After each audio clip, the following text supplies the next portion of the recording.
All right, we are here evaluating the outcome of our different temperatures on growth of different microorganisms. So here we see our 4 plates divided into 4 sectors, inoculated with 4 different microorganisms, which were then incubated at 4 different temperatures.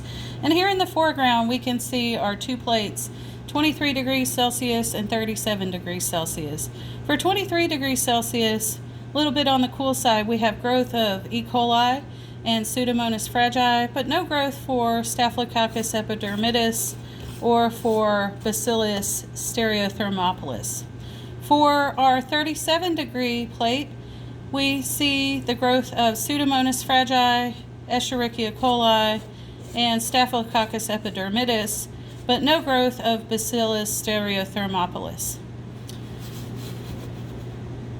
Then for our 4 degree plate, we don't see much growth for any of these microorganisms, but we do see that Pseudomonas fragi was able to grow just a little bit.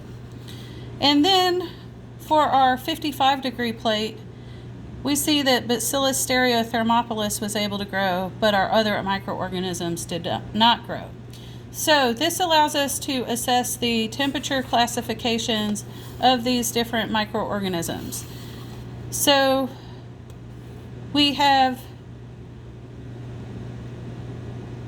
37 degrees Celsius, which is the temperature that mesophiles prefer. So meso means middle, phile means loving, and so these are able to grow at these intermediate temperatures at 37 degrees as well as at 23 degrees. So this is an intermediate temperature as well, but we see that the Staphylococcus epidermidis likes it a little bit warmer than do Pseudomonas fragi and Escherichia coli. So we didn't get any growth of Staphylococcus epidermidis at 23 degrees Celsius, but we did get lots of growth at 37 degrees Celsius.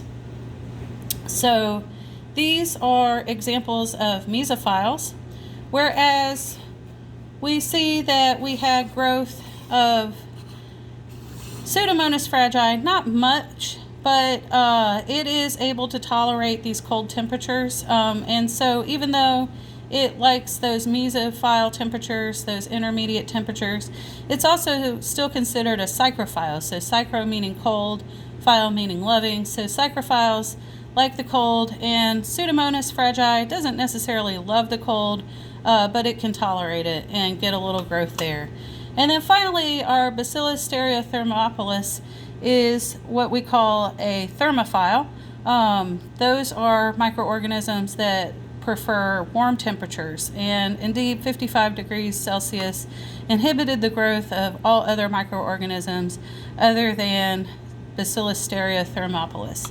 And we see that these different patterns in growth ability at the different temperatures, and oftentimes this is related to the enzyme optimum and range from minimum to maximum that the different microorganisms possess, and those different enzymes have those different ranges at which they work best, and that gives rise to differences in the abundance of growth at different temperatures.